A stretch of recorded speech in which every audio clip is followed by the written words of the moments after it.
start this session now about open access development, bumps in the road and how to avoid them.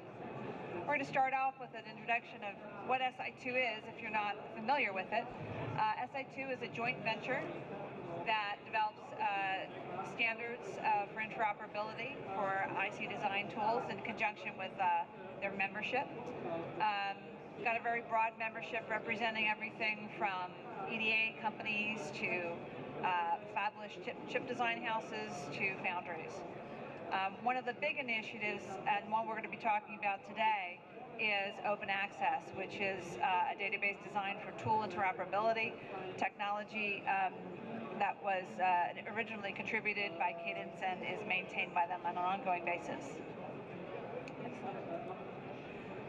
As you can see, lots of logos, lots of companies that have been involved with SI2 and participating in all these standards development activities. So today, we'll be talking about how one goes about building open access applications and avoiding various bumps in the road. We have a distinguished set of participants, and I'm going to ask them all to introduce themselves. Paul? Hi. I'm Paul Clues. I'm VP of R&D from Pulsic.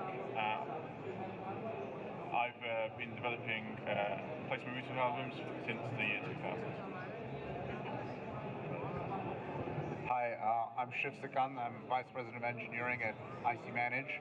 ICManage has been supporting design data management since 2003, and I led the integration efforts when OpenAccess came out, starting with Cadence IC6, and then followed up with Synopsys Custom Designer Maxwell, and now with Lincoln. Hello everyone, I'm Brian Bradburn. I'm Senior Director of Silvaco. I'm head of the EDA front-end and back-end division. Hi, I'm Rudy Albachton. I'm a software engineer with Altera. I was with AMD for 27 years and then Altera for the last 4 years, but now Intel. And been using OpenAccess for a very long time and very involved with the scripting group, and I'm going to talk about that. Hello, I'm Ted Zhou. I'm manager of technical support of Enaglobe Technology, and we have joined OpenAccess Coalition for 10 years and provide PCL solutions and GDS viewer solutions. Thank you. Okay, Paul Clues is going to start out with his presentation. Sorry, I should have introduced myself. My name is Michaela Guiney. I'm a product engineering director at at Cadence Design Systems. Boy, my past is showing. And I've also been the co-chief architect of the OpenAccess change team since 2004, I think. Okay, we're going to start off with Paul. Hi, so I'm Paul Clues again from Pulsic.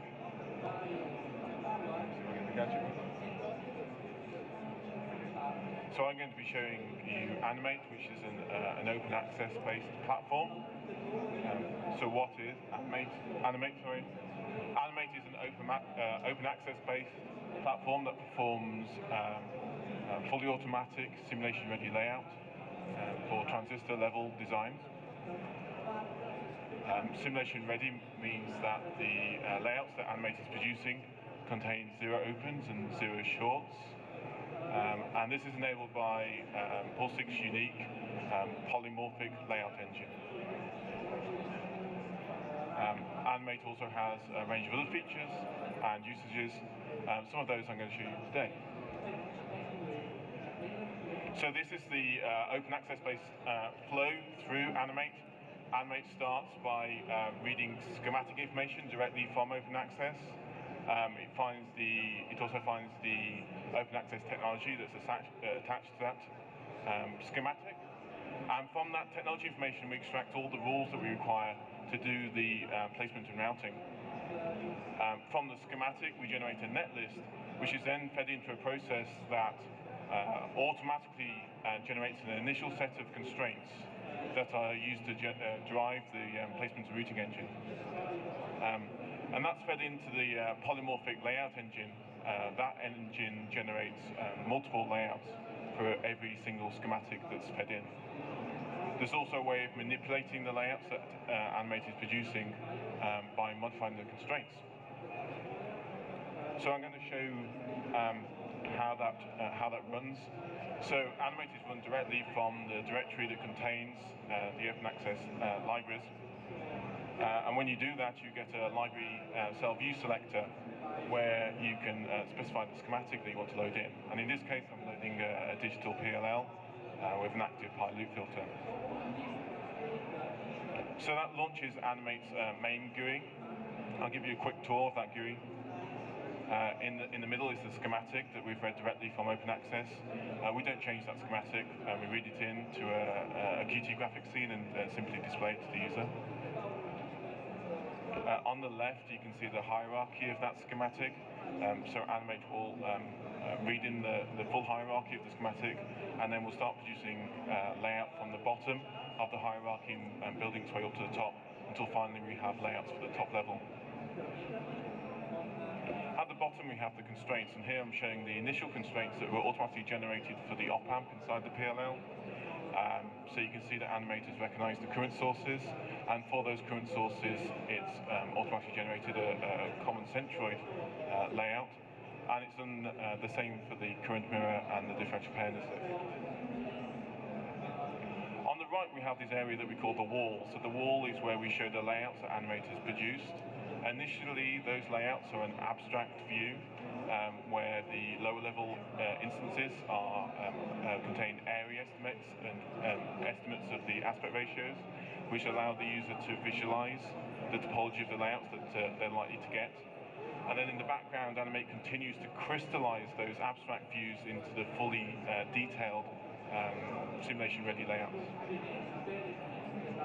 On the bottom left, we have the results panel, which shows various metrics for the layouts that Animate is producing.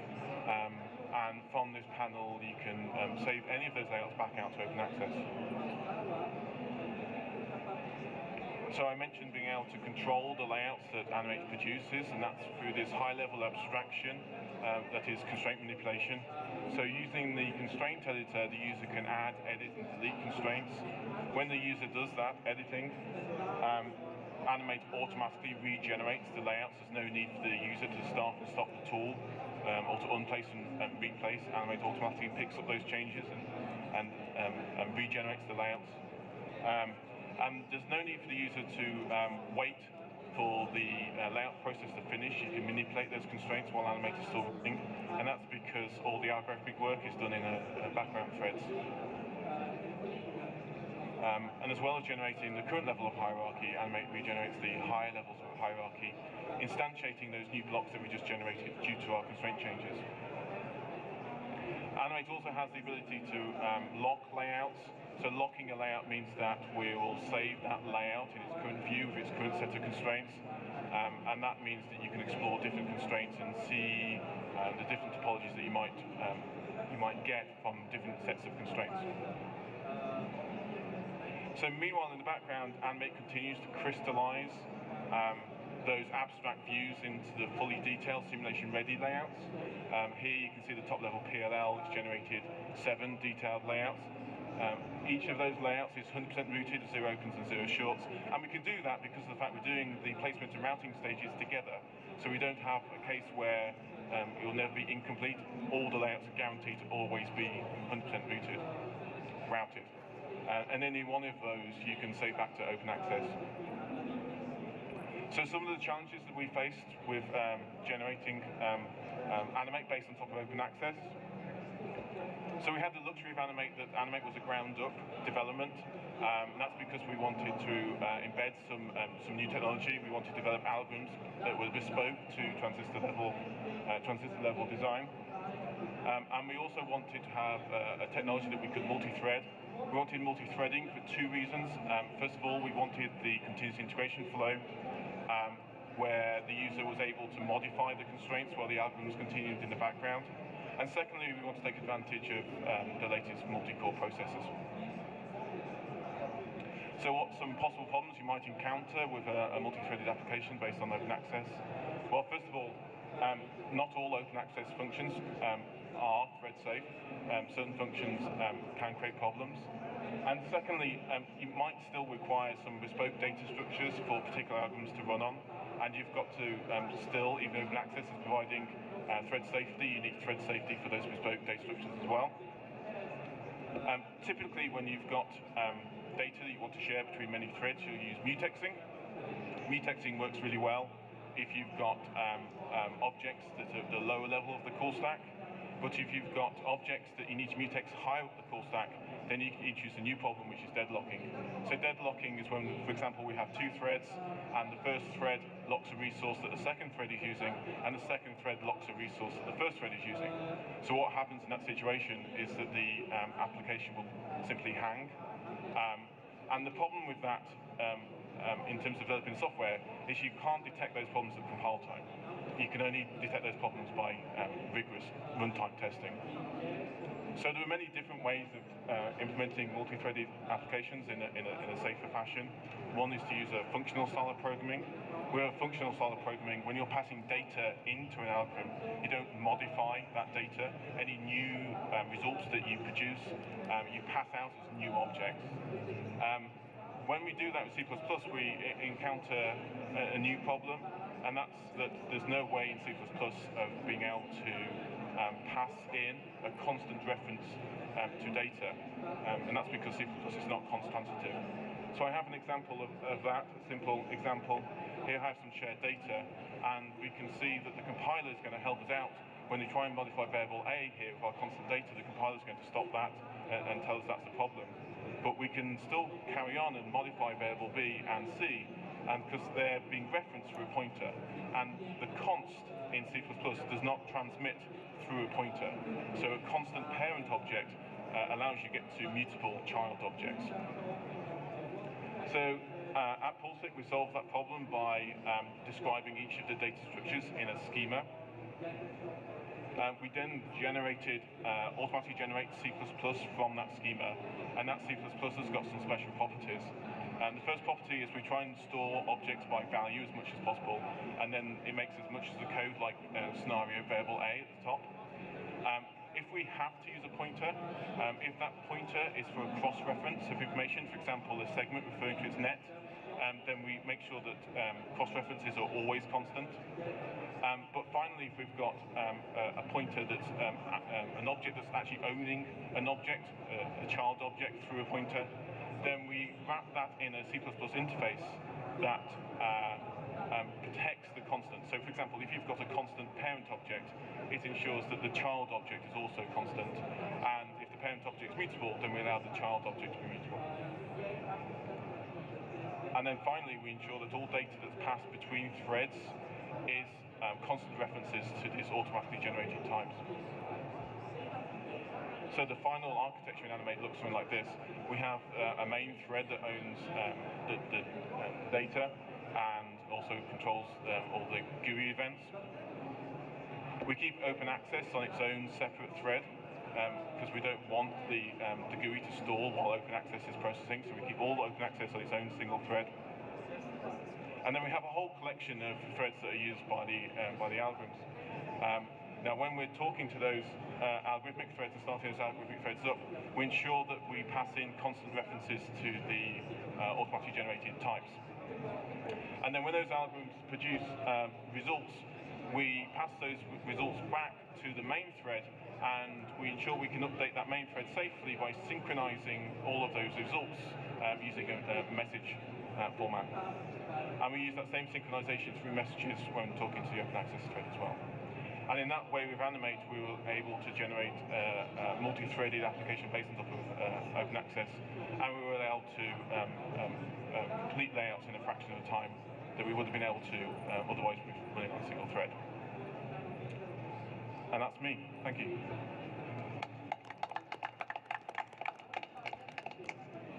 I think we have time for a question or two for Paul, if anybody would like to.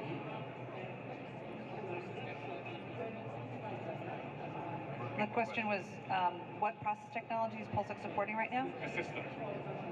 What process? What process do we support?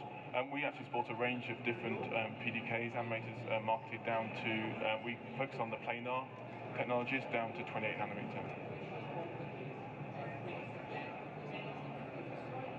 Our current plan is to remain on the planar nodes.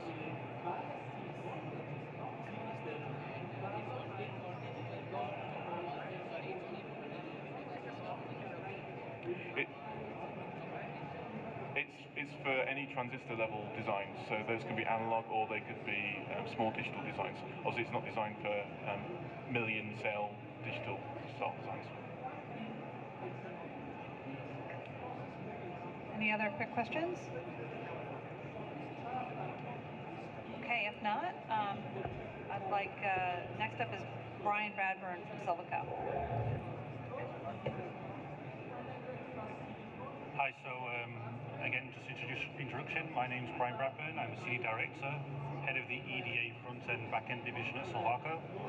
So my presentation is a little bit more high-level, just talking about some of the OpenAccess and IPDK specific challenges that we've been having. So basically in Silvaco, we actually have an entire custom flow going all the way through from the schematic front-end and, all the way through to the back-end designs. What I'm highlighting here is the parts of the flow which have open access and also the ones that are actually IPDK enabled. So as you know, on the most of the flow, the only parts that we've actually put open access in so far are on the Schematic Capture tool, on the layout editor, and also on our EMIR tool involved. So on the front-end support, which is a schematic tool, basically we've gone away from the approach of directly calling to OpenAccess, and we're actually using a translator to get the information out. So we take the OpenAccess information, translate it through into our own native format, and then handle that. Why do we do this? Well, the OpenAccess format is obviously based on the Cadence style and the engine that's behind it. Our internal engine behind the entire schematic is nothing like the Cadence environment. So we've had to basically migrate from their environment into our environment so that we can modify connectivity and various other abilities. On the layout editor side, we can actually interface a little bit more directly with OpenAccess, and this actually does allow us more control of the IPDK, especially when it comes to like the callbacks to scripting, various PyCell interactions. So we talk directly through here, and it gives a little bit more interoperability. And finally, on the INVAR EMIR tool, we only really use the OpenAccess, specifically use the translators to get the information from the GDS2 file, the OA streams, etc. Now, problems we've had in the development. So on the Schematic Capture side, as I was just mentioned, the gateway actually has a completely different underlying structure, which causes a major problem when it comes to the connectivity side of OpenAccess. So we've had to incorporate the translation through the file converter and then modify into our native format and then just let the engine handle it as it is. We also have had issues with modifying the outside format. Now this is to do with the CDF data and accessing the netlist structures directly from the front end as opposed to the back end side. We currently use a translator, so therefore we do actually have problems with some of the script callbacks when you're placing instances, etc. So we're not fully IPDK available right now with the Schematic Capture tool. And then some of the concepts like purpose layers that Cadence use do not translate very well to different vendors. So we've had to look at a different model to try and get those incorporated. On the layout editor side, the main thing, to be honest, on this side is not necessarily the interaction with OpenAccess. It's more to do with interaction with the interoperability PDKs, the IPDKs. The configuration for these things are extraordinarily difficult, and each vendor is completely different, each fab. And we've always had issues trying to get the scripts working correctly with the encryptions and everything else. So depending upon what geometry you use, depending on what foundry you use, there could be various different issues with version compatibility of OpenAccess. There could be issues with scripting callbacks. So we've had to try and manipulate our layout editor to handle all of these different issues. Not very easy. And the final thing I did actually mention is that the integration of the tickle environment into our own experts, especially the OA tickle side of it, was actually very challenging. So we ended up having to get extra support from an outside contractor. And again, the Inval one was probably the easiest out of the three of them. This was basically just using the translators that OpenAccess actually provide right now. So that just was a fairly seamless transition. The main issue that they actually had was to do with the as Paul was mentioning, so there's some multi-threading issues with OpenAccess. So because of the lack of multi-threading certain functions, we had to be very careful. And also the performance of OpenAccess is not exactly desirable when you're dealing with large designs, especially digital. So in summary, basically the actual concept of OpenAccess is very good, works very well for us. It allows us to actually translate information back and forward. So the actual whole concept is fairly straightforward. Implementing it is where we are the challenge. As you can see, because we are a different vendor and we're not based like Cadence, and therefore most of the challenge is because our own formats are completely different than theirs. So there's a few trial and errors. We actually had to go back and forward a few times. Long-term issues and goals, I'd like to try and integrate a little bit better with the OpenAccess side, because because of the differences, we're going to have to try and find a way of marrying the two engines together somehow. So this is one of the things I'm working on. One of my concerns personally is I know that the data model's it's changing quite frequently, or I have been told, and therefore there's some compatibility issues, especially like with the string tables and stuff when we deal with 64-bit. So as we get larger and larger designs, this is going to cause us a problem. And again, I mentioned about the multi-threading issues. And I'd just like to give special thanks to Kevin and Ted, two guys who actually helped us tremendously during our environment. Okay, thank you.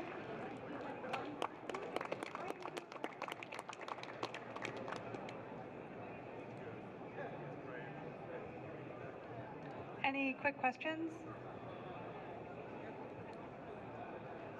Maybe we can have a side chat about what you mean by frequently, because it basically takes an act of God and doesn't have all. You may be referring to the drop in API compatibility that occurred with 2250, but that's not a data model change. It's just you have to recompile. That's all. A lot of people confused the two and thought that DM5 was like way more complicated than it was. It was just a recompile. Okay. Next up, we have Rudy Albachtin from Intel.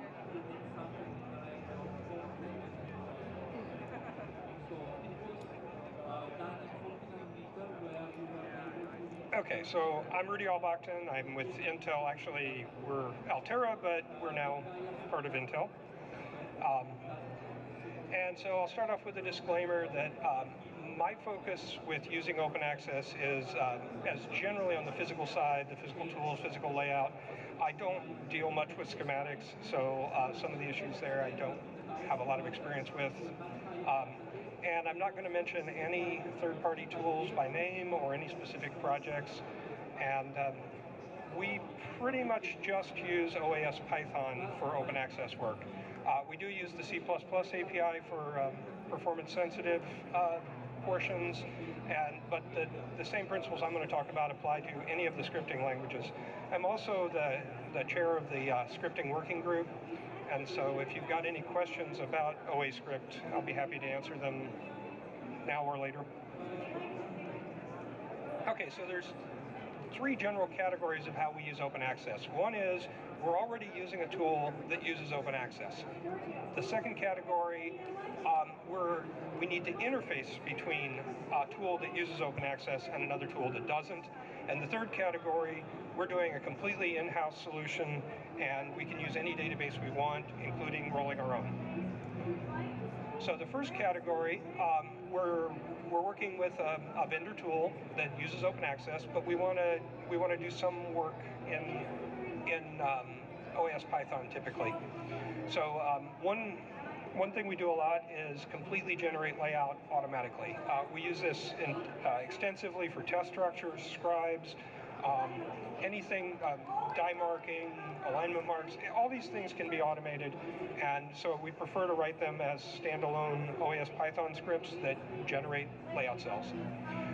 We also modify cells. Typically that will be taking a generic cell and turning it into a programmed cell. so via options, metal options. We also might add port shapes and text to some layout and then go in and finish the job by hand. Maybe do the major buses, power grids, things like that. So some of that stuff is things that would be done in the scripting languages of the vendor tools, but we have people who would prefer to do that work in Python, so they do it ahead of time in OS Python. A huge category for us is all the read-only access of OpenAccess. Lots and lots of design checks, design summaries, status checks, progress reports.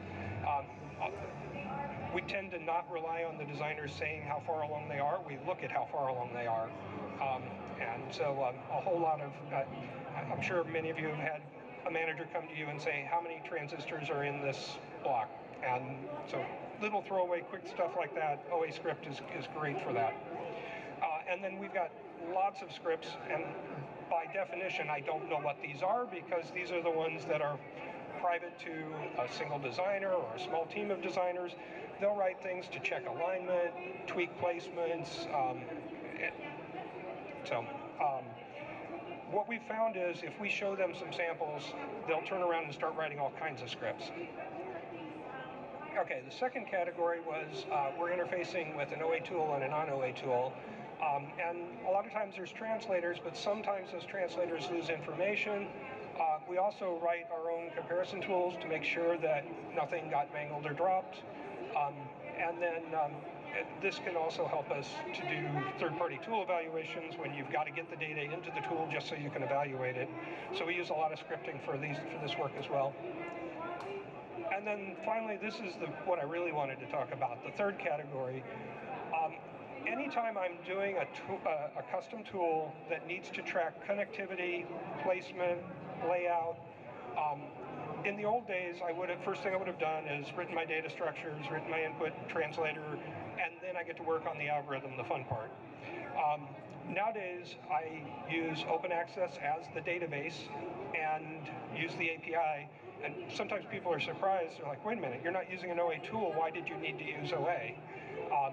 It's a really good database for connectivity, placement, layout, all of that. I do have the same caveat you've heard from everybody so far, and that is it's single-threaded. You can multi-thread on read-only, but you need to have a single thread doing all the writing. And so that does limit some of the places we can use it. Sometimes the data, sometimes it's completely captive. Sometimes you can't even tell we're using it. We'll create a database and then delete it when we're done. Effectively in memory only. Other times we store the data either for debug. It's nice to be able to see halfway through your process what was the data the algorithm was seeing. So we'll treat it as a dump format almost. We also use it as the intermediate data in a pipeline of tools. And again, that really helps on divide and conquer for development and for debug. We might have separate designs, separate views, and incrementally refine it. So here's the database when we had the net list. Here's the database after we were done with placement. Here's the database after we were done with routing. And now you can see who introduced the bug, what step in the pipeline. And then finally, I said this, I'll use OA for any tools like this. The obstacles that you have to get over, the biggest one is how to get started. OA is a really big API, but once you finally realize which parts you need, there's not that much that you usually need. We use the same subset over and over and over. And most people learn it by example. Certainly that's the rule in-house. We give sample scripts to people, and usually once they've seen 2 or 3 sample scripts, they can see the principles, they can see how it works. There is online documentation. We do have some samples on the wiki at SI2. And then resources, how would you get started? So the SI2 employees, that's the first stop. If you're a new company just starting to use OA script, we can make sure that we point you at the right resources and help you get going. The forums are probably the best place for support on the API itself. And then if you run into problems, the bug and feature requests, both the change team for OpenAccess itself and the OA script team for the scripting are very responsive through the bug and request forums. And then finally, there's the working groups. If you, everyone is welcome on the OA script working group, and as long as you're a coalition member, and I don't remember the rules for change team participation, but generally everybody's welcome there. And then we've got other projects going on. These are projects within the extension steering group, and so the two I wanted to mention were OAX Pop. OAX Pop lets you do polygon manipulations and or not touch. Really nice to be able to do that in your scripts without having to write all that from scratch. And OA Debug is tools for browsing the database to see what's in it, and then diff tools to compare databases. So that's everything I had. I'll open it up to questions.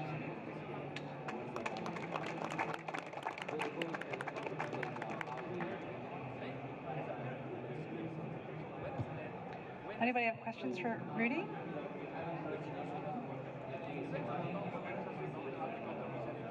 Yeah, and Rudy will be sticking around and be available if anybody has questions. I did want to throw out a few dates with respect to data model change in case people are concerned about the stability of OpenAccess. Data model 4 was introduced in 2007. Data model 5 was introduced in 2014. So kind of on the cycle of locusts. There was a change introduced in 2250 at the end of 2011 that had to do with optional ability to compress a database file as it's written out. So once you read it in, it's exactly the same, but we did, in order to improve read time over very large or very slow networks. Nobody here has slow networks, right? But a few people did. It turned out it was very fast to compress the data before you actually saved it to disk, and that brought down file sizes. And if you try to read it in with an older version of OpenAccess that didn't understand the compression format, that would have failed, but you can uncompress it, and you can also mark your library as please don't compress me if you have compatibility concerns. Anyway, that said, our next presenter is Ted Chow from Anaglobe.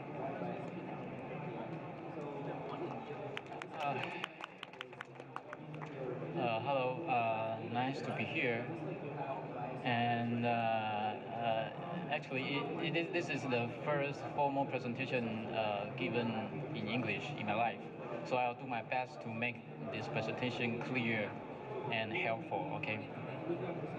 Okay, so this is a very good opportunity to show you who we are and what we offer and what we have done with OpenAccess. We are Anaglobe Technology. Okay. So who we are, we located in Taiwan. We have joined OpenAccess Coalition for 10 years, and we have adopted OpenAccess Database for more than 10 years, about 10 years. We offer two products. The first one is Golf, which is OA-based custom layout creation platform. Okay, based on this custom layout platform, we enable user to create pixel and review their schematic and create TestKey and even create flat panel. We can parameterize the entire flat panel. I will show you how to do this.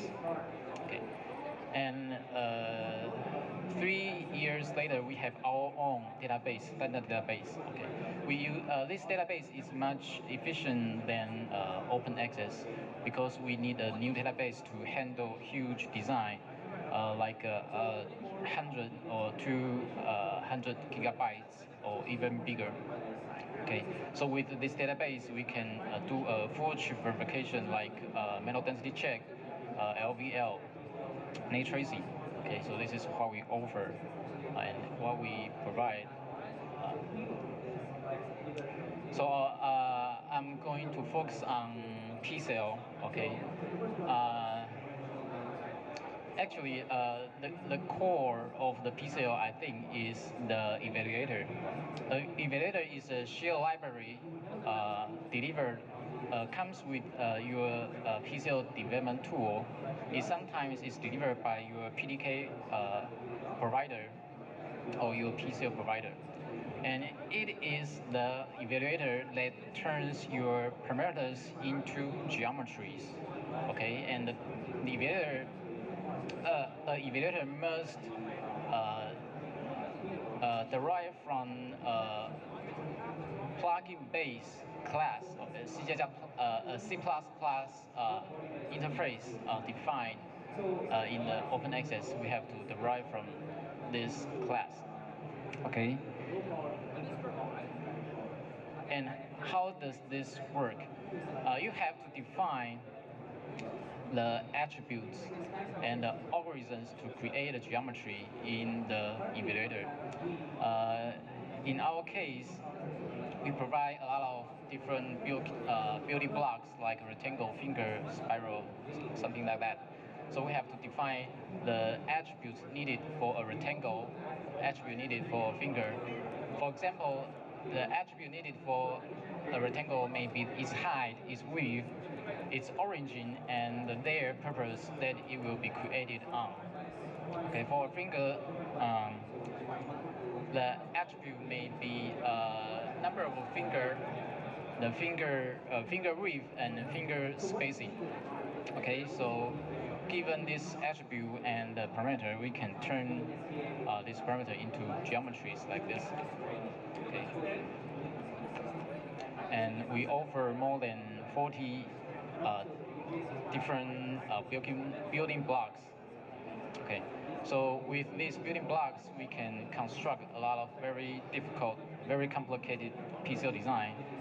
For example, a 60 gigahertz RF inductor, and some very complicated structure that I don't know what it is for. Okay.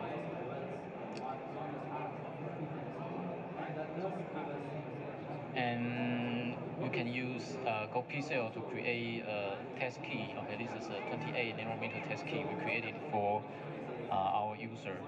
Okay, you can see that this TestKey, this PCL could be hierarchical. It can make your PCL structure much more elegant and easy to maintain. Sorry. Okay, we can even parameterize a flat panel. Okay, usually a flat panel is composed of some pixel cells with different number of columns and rows, and a driver IC. Okay, and these component can be placed in some certain topology. Okay, and after they are placed, we just connect the pin between them, and then you can get a flat panel design. Okay, and we find we can parameterize a lot of different things. Okay, we have parameterized a lot of different things for our user. This is very interesting. Okay, so let's go back to OpenAccess Database. As we know, we have a lot of different PCL evaluator from different vendors. Okay, so the beauty of open standard or open access is that if you follow the standard, and then your tool can be used very nicely across different tools.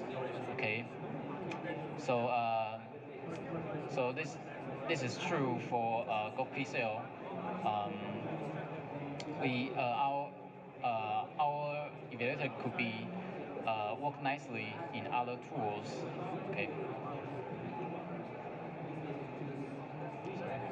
Okay, so what's the difficulties we experience during our development? The first one is interoperability.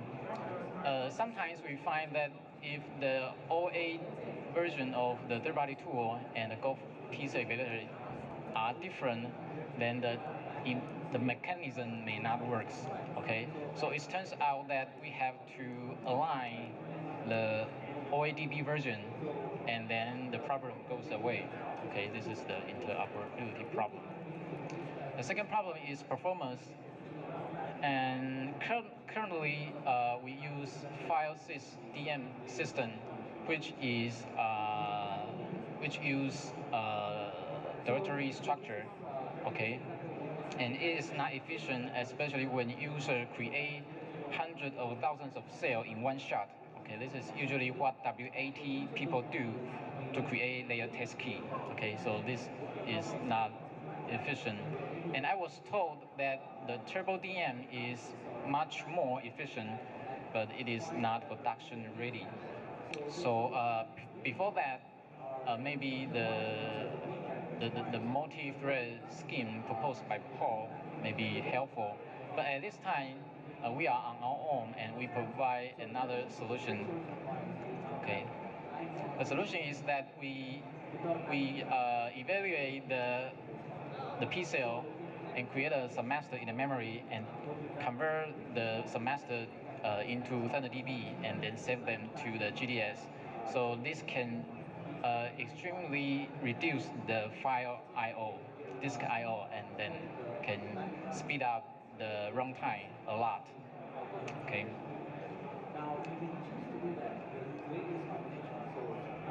So, okay, and summary. Actually, we do benefit from the OpenAccess DB a lot. Okay, we think the OpenAccess DB is a very good DB for EDA players, for it is widely adopted. Okay, especially those key players adopt this, and this DB is production proven. And interoperability, as I mentioned, if your tool follows the standard, then it can work very nicely across different tools. And then the most important is that we have the support from SI2 expert. They make the database solid and complete all the time. Okay, this is all I have. Thank you.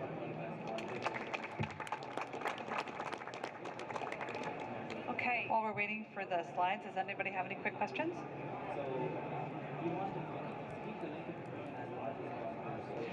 One note on versioning between streams. It is true that between 2243 and 2250, we did change some of the APIs, something we hadn't done since probably 2007.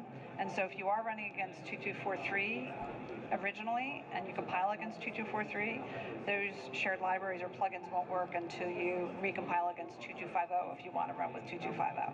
Those are really the biggest, that's really the biggest issue that kind of comes up between streams. Okay, sure. Hi, so I'm Shiv Sikand, and I'm Executive Vice President of Engineering at IC Manage.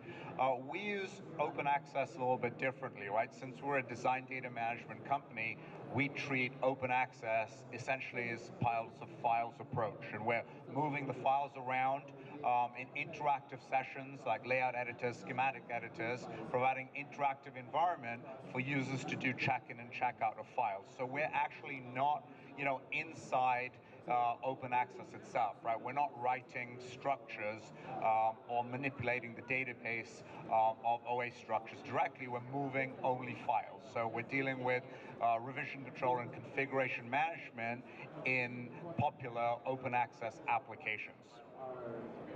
So our Synopsys integration using OpenAccess essentially adds design management to Maxwell and Laker design environments. So it's integrated into the library manager itself, and it uses the OpenAccess DM interface to get the files associated with libraries, cells, and views, and that enables you, just to work natively and not worry about DM, right? So all the triggering of files that are being opened, closed, saved, and checked in happens natively in the tool, and the user doesn't have to think about external applications to manipulate their cell views. One of the good advantages is that by using this OpenAccess DM interface, we're able to reuse 95% of the Maxwell integration code that we wrote and to use it for our Laker integration. So, you know, we found that there was actually a very short learning curve for OpenAccess. You know, again, you know, we're dealing with it from a piles of files basis, so we probably had less work to do than, you know, what Paul or Rudy had to do, because they're actually writing, you know, complex structures.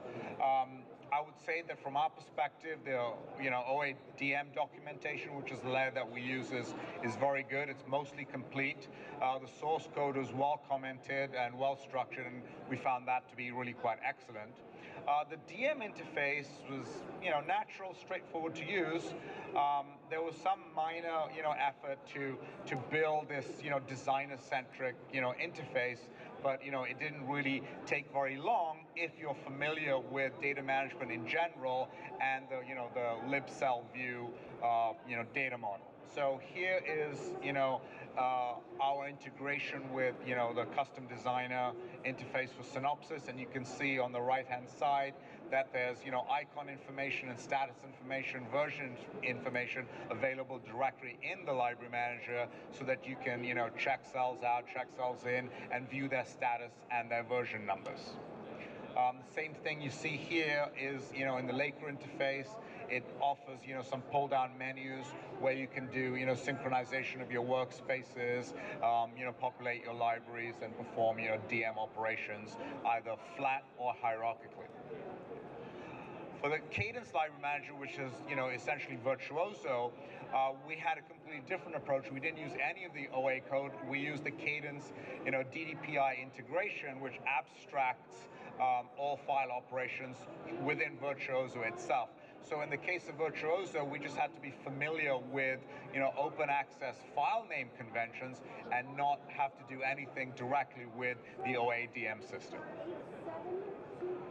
So, you know, on the positive sides of it, you know, the OA DM interface, you know, is functional and provides the interface to all the needed operations. And the essential elements that we use for that is the OA namespace, and that allows, you know, cell and view names to be mapped to file system names. So it gives us, you know, a very clean method for manipulating files. The OA libdef allows the library names themselves to be mapped to file system paths, because, you know, they go out to different paths depending, you know, on your workspace structure. In terms of issues, right, the low-level DM interface is designed to provide a VC layer, right, which is a lower level of abstraction, so that it would work with any tool. So, you know, Paul's tool could get access to IC Manage capability if we're able to use the VC layer. Unfortunately, right, we're not able to use, you know, the file system Turbo DM systems, right? You know, the OA Turbo DM system, I don't think anyone in OA in OpenAccess SI2 really cares about OA Turbo DM system, I'm afraid to say, right? It's still in beta after 10 years. It's unusable, right? And that's just the way it is. I think we heard Ted mention a little about that. Unfortunately, there is no interest within OA or SI2 to do anything about it, as far as I can tell. We keep asking, and, you know, nothing ever happens. So, you know, we did spend a bunch of time trying to build the VC plugin, and honestly, I regret to inform you that was a waste of time. So what would we do differently if we developed another application? We would really spend a little bit more time better understanding the maturity and adoption rate of the specific OA subsystem that we're interested in, and we would investigate more details about that subsystem's test code coverage and the breadth of the test data available in that interface. So thank you very much.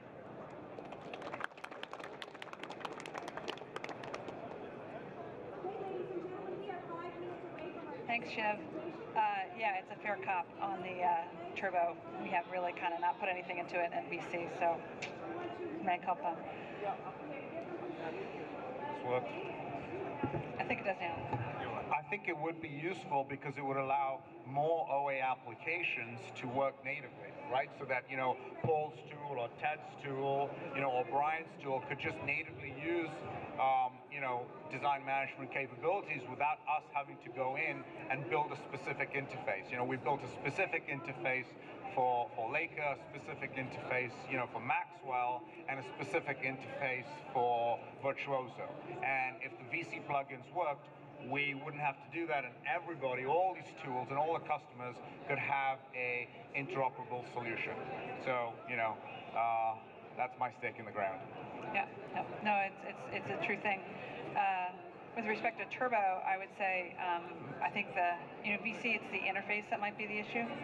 With Turbo, it's the implementation of that plugin that we that hasn't gone beyond a certain point because of sort of lack of usage. But with respect to DM plugins, one can always build one's own. I mean, you're always welcome to build your own plugin and ship it with your system. So there's more of an opportunity to roll your own if you need something different as opposed to the VC interface where you're reliant on the definition of the plugin interface itself. Anyway, other questions from the audience? I guess I had one question for maybe Rudy, because you specifically mentioned how fast it was for people to, in the Tickle world, to come up to speed. Pardon? No, he said Python. Oh, Python, sorry. Can I ask, how long do you think it takes for people to come up to speed, particularly if they are already sort of familiar with EDA data models? So they're really only learning the OA Python specific APIs as opposed to having to learn about what a net is. As long as I can give them a sample script that shows them how to open a design, traverse it, create an object, as soon as they've seen that script, they're done. There is no learning curve from there, other than they may come back and say, okay, how do I create a path versus a geometry or something? But as long as they've used EDA tools before, examples really are how you show them. One of the things that surprised people is the fact that the creating an object or finding an object is a static method versus an object method. But as soon as you've seen examples and you get the pattern, you're past that bump. Very good. Any other questions or any other comments that people on the panel would like to make? No, then I guess we're going to end on time. Thank you very much for attending. We appreciate your time and attention. Thank you to our panelists.